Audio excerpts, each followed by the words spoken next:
எனது அன்பு நேயர்களே, வணக்கம். உலகெங்கும் வாழும் பாபு சயின்டிபிக் அஸ்ட்ராலஜி சேனலின் மீனராசி அன்பர்களே, இந்த பதிவு ஒரு முக்கியமானது. வாழ்க்கையிலே மிக முக்கிய கட்டம் 7 சனியினுடைய ஜென்மச்சனி காலத்திலே இந்த 2026 முழுவதும் இருக்க போகிற மீனராசி அன்பர்களே, இது ஒரு பொது பதிவு.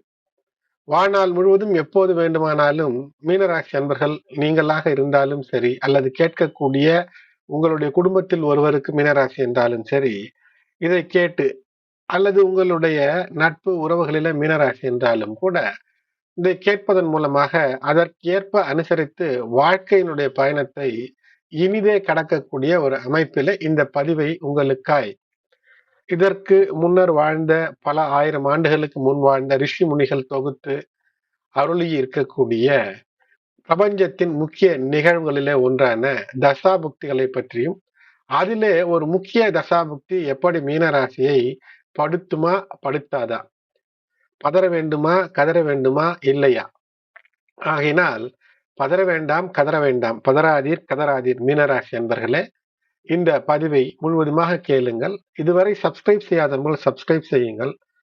அது மட்டுமல்ல, இந்த பதிவு மீன ராசி மீன லக்னத்திற்கும் பொருந்தும், அல்லது ராசி மீனம் லக்னம் எதுவாக இருந்தாலும் பொருந்தி வரும்படியாக இந்த பதிவினை உங்களுக்காய் அமைத்து தருகின்றேன். அன்பு நேயர்களே, பதிவை முழுவதுமாக கேட்டு பயனுள்ளதாக இருக்கும் லைக் செய்யுங்கள், மற்றவர்களுக்கும் ஷேர் செய்யுங்கள்.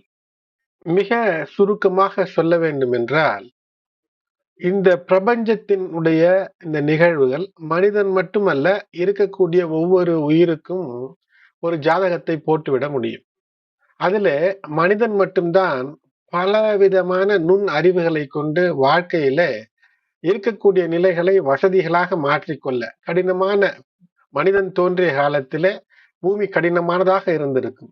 அதை மெதுமெதுவாக மாற்றி வருங்கால சந்ததிக்கு வாய்ப்புகளை அள்ளித்தரக்கூடிய, சொகுசை தரக்கூடிய, வலிமையாய் அவர்கள் எளிதிலே வாழக்கூடிய அமைப்பை தந்துவிட்டான். ஆகையினால் மனிதனுக்கு அறிவும் திறனும் அதிகம்.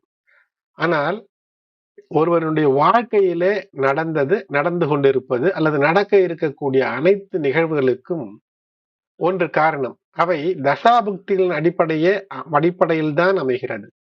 அவற்றின் வலிமையை பொறுத்து தசாபுக்தி காலங்கள் மட்டுமல்ல, அந்த தசாபுக்தி காலங்களிலே வரக்கூடிய அந்தரம் சூட்சுமத்திலும் கூட சரியாக ஒரு விஷயத்தை கணித்து சொல்லக்கூடிய அளவிலே நம் முன்னோர் ரிஷிகள் எல்லாம் நமக்கு நல்ல நல்ல விஷயங்களை அருளி இருப்பதிலே இதுவும் ஒன்று. இது விம்சோத்தரி தசையை பொறுத்து.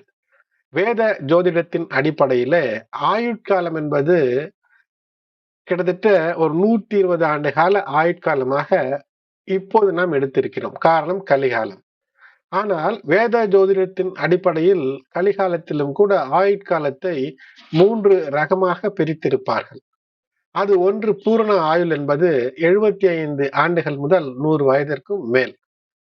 120ற்கு மேல் சராசரியாக வாழ்வதற்கு வாய்ப்பில்லை. ஆகையினால் அந்த 120 ஆண்டுகளுக்குள் கட்டமைக்கப்பட்டிருப்பதுதான் தசாபுக்தி.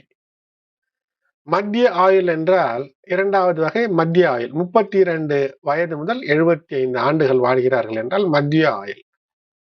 3வதாக அல்ப ஆயுள் என்று இருக்கும். இது 1 வருடத்திற்குள் ஒன்றாகவும், பாலரிஷ்டம் என்பது 8 வயதுக்குள் ஒன்றாகவும், 9 முதல் 32 வயதுக்குள் யோகாரிஷ்டம் என்று இந்த அல்ப ஆயுளை கூட 3 வகையாக பிரித்திருப்பார்கள். ஆகையினால் தசா முறையை பராசர முனிவர் தந்தருளினார். அவர் 32 வகையான தசா காலங்களை அல்லது தசா முறைகளை ஒருவருடைய ஜாதகத்திற்கு அவர் கணித்து தந்திருக்கின்றார். அந்த தொகுப்பிலே பார்க்கும்போது பல விஷயம் இருக்கும். கால தசா முறை, சக்கர தசா முறை, காலச்சக்கர தசா முறை, சரதசா முறை, ஸ்திர தசா முறை, கேந்திர தசா முறை, திரிகோண தசா முறை, காரக தசா முறை, பிரம்ம தசா முறை, மண்டூக தசா முறை, சூல தசா முறை, விம்சோத்தரி தசா முறை, அஷ்டோத்தரி, துவாதசோத்தரி, பஞ்சசோத்ரி, சதாப்திக என்று தசைகளிலே பல முறை. இவற்றிலே கலியுகத்திலே ஆயுட்காலம் 120ற்கு மேல் தாண்டுவதாக இல்லை. ஆகினால் மிக பொருத்தமாக இருப்பதும், காலக்கணிதத்தில் அற்புதமாய் இருப்பதும், நான் பார்க்கக்கூடிய ஜாதகங்களில் மிக மிக நுட்பமாய் 99.9% பொருந்தி வரக்கூடியதுமாய் இருப்பதும் விம்சோத்தரி தசை. இந்த தசையை பற்றித்தான் இன்று வலைதளங்களிலே அலை அலையாய் பலர் பேசிக் கொண்டிருப்பார்கள். ஆனால் இந்த நுணுக்கம் நுட்பத்தை எல்லாம் சொல்வதில்லை. இத்தனை தசைகளிலே ஏன் இதை எடுத்தோம் என்று. சரி, சனி பகவான் என்றாலே பீதி இருக்கும். காரணம் என்ன என்றால் சனி தசை மட்டும்தான். சுக்கிர தசை இதை விட அதிக நாட்கள் இருக்கும். இருந்தாலும் கூட சனி தசை கிட்டத்தட்ட ஒரு 19 ஆண்டுகளிலே 6050 நாட்களை விழுங்கும். 6050 நாட்கள் சனி தசை ஒருவருக்கு துவங்கிவிட்டது என்றால் வாழ்நாளில அவர் சனி தசையை கடந்தாக வேண்டும். நல்லது கெட்டது என சனி பகவான் இரண்டையும் செய்யும். சனி நல்லது தர துவங்கிவிட்டால் மிகப்பெரிய அளவிலே நல்லதை தருவார். சனி பகவானுடைய தாக்கம் திருவாதிரை, சுவாதி, சதயம் நட்சத்திரத்திற்கு எப்போது வரும் என்றால் உழைக்கும் காலத்திலேயே வந்துவிடும். ஆகையினால் கஷ்டப்பட்டு உழைக்கும் போது கஷ்டத்தோடு கஷ்டமாய் சனி தசை கடந்து வந்து விடுவார்கள். பிரச்சனை இல்லை. அதேபோல் இந்த சனி மகா தசை என்பதும் இந்த ராகு சனி இணைவு என்பது இருக்கிறது என்றால், இந்த ராகு சனி மட்டும் வாழ்க்கையிலே உங்களுடைய ஜாதகத்திலே, சுய ஜாதகத்திலே நல்ல இடங்களிலே 3, 6, 10, 11 அமைந்து விடுகிறது. அல்லது சுபர்களுடைய பார்வை அல்லது சுக்கிரனுடைய இணைவு, புதனுடைய இணைவு பெறுகிறது. இருக்கக்கூடிய அமைப்பென்றால் சனி தசை என்பது சந்தோஷத்தை அள்ளித்தரக்கூடிய ஸ்வர்கபுரியாக மாறும். ஒவ்வொரு நாளும் இனிமையை தரும். இருந்தாலும் கூட அவ்வப்போது அதற்குள் வரக்கூடிய புக்தி, கேது போன்ற விஷயங்களிலே, கேது புக்தி, கேது அந்தரங்கள், சூட்சுமங்களிலே ஏதேனும் சில சிறுமிஷத்தை செய்யாமல் இருப்பதே இல்லை. ஆகையினால் சனி, ராகு இரண்டும் நன்றாக இருந்து விட்டால் மின்னும் வாழ்க்கையாக இருக்கும். உயர உயர பறக்கக்கூடிய அமைப்பாக இருக்கும். எப்படியோ அனைத்தும் நன்றாக இருக்கிறது என்றால் பூர்வ ஜென்ம புண்ணிய நிலை இல்லாமல் கர்ம வினை பயன் ஏதேனும் தவறாக இருக்கிறது. உங்களுடைய முன்னோர்கள் சரியான முறையிலே ஏதோ உங்களுக்கு புண்ணியங்களை கடத்தவில்லை என்றாலும் கூட இந்த சனி தசை என்பது ஒருவரை வெளுத்து வாங்கும். அது யார் எப்படி சொன்னாலும் சரி, ஜாதகத்திலே 100க்கு 100 சரியாக இருந்தாலும் சரி, கோச்சாரமும் அதே சமயத்திலே பல நிலைகளிலே கை கொடுக்கவும் செய்யும். ஆகையினால் இந்த சனி தசை பொறுத்தவரை இந்த பதிவுல மீனராசி என்பர்களே கிட்டத்தட்ட ஒரு 40 ஆண்டு கால இந்த தசா முறை ஒரு மீனராசிக்குள் அடங்கி இருக்கிறது. அதிலே 4 ஆண்டுகள் குருவினுடைய அந்த தசா வருடங்கள் இருக்கும். 19 ஆண்டுகள் உத்திரட்டாதி நட்சத்திரத்தினுடைய காலத்திலே சனி பகவானுடைய தசா காலம் இருக்கும். மீனத்திலே ரேவதி நட்சத்திரத்திலே பிறந்திருக்கிறார்கள் என்றால் 17 ஆண்டு காலம் இருக்கும். ஆகையினால் இப்போது உங்களுடைய நட்சத்திரம் எங்கு என்று பொறுத்திருக்கிறது. உங்களுடைய நட்சத்திரம் ஒருவேளை குருவினுடைய நட்சத்திரமாக இருக்கக்கூடிய பூரட்டாதி என்று இருக்கிறது என்று எடுத்துக் கொள்ளுங்கள். இந்த பூரட்டாதி 4ஆம் பாதம் அதுல இருக்கிறீர்கள் என்றால் கிட்டத்தட்ட பிறந்ததிலிருந்து ஒரு வருடத்திலிருந்து ஒரு 3-4 வருடத்திற்குள்ளாகவே சனி தசை துவங்கிவிடும். ஆகையினால் இந்த வாழ்க்கையில துவங்கும் போதே உங்களுக்கு சனி திசை, கஷ்டப்பட்டு வளரும் போதே அதனோடு சனி திசை கழியும். ஆகையினால் பெற்றோர்களுடைய நல்ல வழிநடத்துதல் மட்டும் இருந்து விட்டால் போதும் வெற்றி. அப்படி அல்ல, ஒருவேளை உங்களுக்கு பிறவியிலே உத்திரட்டாதி நட்சத்திரமாக இருக்கிறது என்றால் 1 முதல் 19 வயதிற்குள் எப்போது வேண்டுமானாலும் புதன் திசையானது மாறிவிடுவதற்கான வாய்ப்பு என்பது இருக்கிறது. இதுதான் சாதாரணமான மீனராசிக்கான தசாமுறை. இதுல சனி தசை எப்போது வரும்? இப்போது இருக்கக்கூடிய மீனராசி என்பர்கள் கோடான கோடி பெயர்கள் இல்ல, பூரட்டாதியிலே பிறந்திருக்கிறீர்கள் என்றால் சனி தசை இப்போது நடப்பதற்கு, அதாவது 15 வயதுல இருந்து கிட்டத்தட்ட 35 வயதுக்குள் இருக்கிறீர்கள் என்றால் சனி தசைக்கான வாய்ப்பு என்பது இருக்கிறது. ஆகையினால் அவர்களுக்கு எந்த விதமான பிரச்சனையும் சனி பகவான் உங்களுக்கு இப்போது தரப்போவதில்லை. 7 சனியிலே எளிமையாக நேர்மை உண்மையோடு இருந்து விட்டீர்கள் என்றால் போதும். எடுத்த விஷயத்தை சரியாக செய்வது என்றிருந்தால் போதும். அடுத்தவரை புண்படுத்தாது உங்களுடைய காலத்தை கழித்தீர்கள் என்றால் போதும், வெற்றி நிச்சயம். அதேபோல் உத்திரட்டாதி என்று இருந்தீர்கள் என்றால் நிச்சயமாக பிறக்கும் போதே சனி திசை என்பது அந்த 1 முதல் கிட்டத்தட்ட 19, 20 வயதிற்குள்ளாகவே முடிந்திருக்கும்.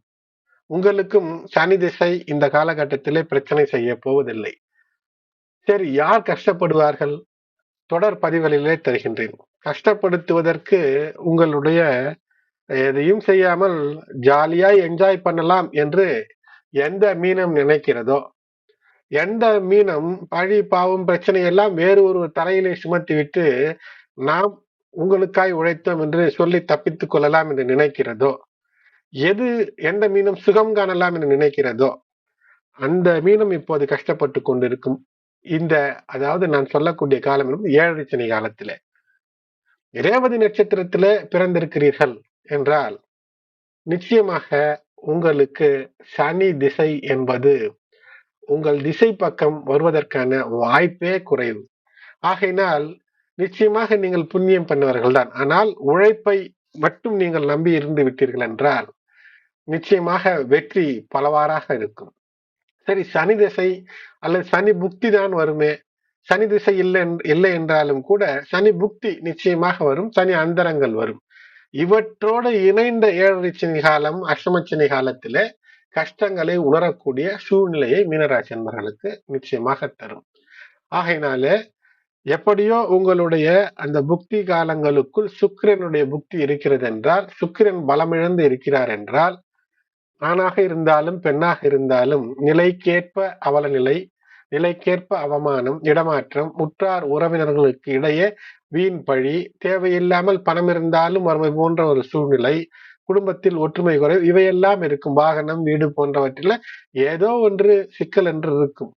ஆகையினாலே இதை எப்படி சீர் செய்வது என்றால், விடாமுயற்சி, அதன் மூலமாக விஸ்வரூப வெற்றியை நான் கண்டே தீர்வேன் என்று ஒரே பிடிவாதமாக உங்களுடைய முனைப்பை, உழைப்பை நோக்கி வைத்துக் கொள்ளும் போது வெற்றி. சரி, சனி பகவான் எப்போது நல்லவற்றை தருவார்? நல்லவற்றை சனி பகவான் தந்துவிட்டார், அதை நீ பெற்றிருக்கிறீர்கள் என்றால் அது உங்களுடைய காலத்தை தாண்டி உங்களுடைய பல தலைமுறைகளுக்கு நன்மை பயக்கக்கூடிய சொத்தாக, பெயராக, புகழாக தருவார். ஆட்சி தருவார், அதிகாரம் தருவார், பெயர் புகழ் தருவார். அதிர்ஷ்டம் எப்போது வரும் என்று கேட்டால், சனி பகவான் மீது நம்பிக்கை இல்லாது அல்லது வாழ்க்கையில் நம்பிக்கை இல்லாது இருப்பார்கள். அதிர்ஷ்டம் என்பது அது இஷ்டத்திற்கு வந்து வந்து போய் கொண்டிருக்கும் என்று சொல்வார்கள். அப்படியெல்லாம் அல்ல.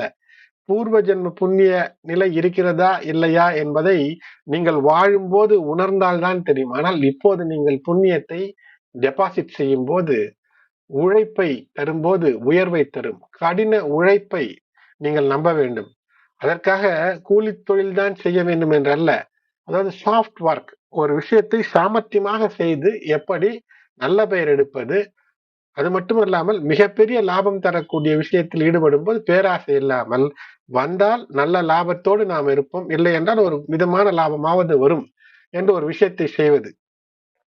ஒருவர் ஒரு சாப்ட்வேர், ஒரு மென்பொருளை எழுதும் போது அவருக்கு அத்தனை ஆயிரம் கோடி உலக பணக்காரர் ஆவார் என்று தெரியாது. ஆனால் எழுதினார், பலருக்கு பயன்பட்டது, சேவை.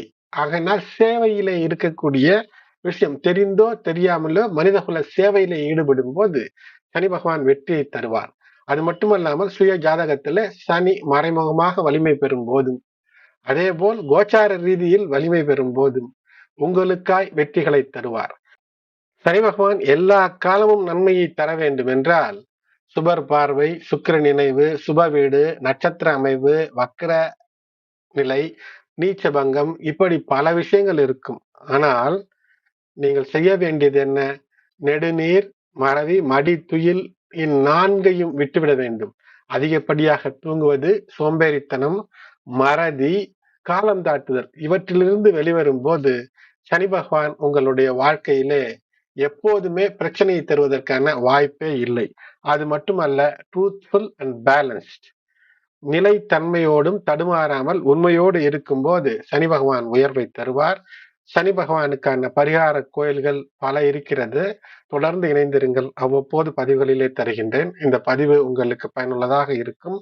லைக் செய்யுங்கள், மற்றவர்களுக்கும் ஷேர் செய்யுங்கள். சப்ஸ்கிரைப் செய்யாத நண்பர்கள் சப்ஸ்கிரைப் செய்து உங்களுடைய ஆதரவை நல்க அன்போடு வேண்டுகின்றேன். நன்றி.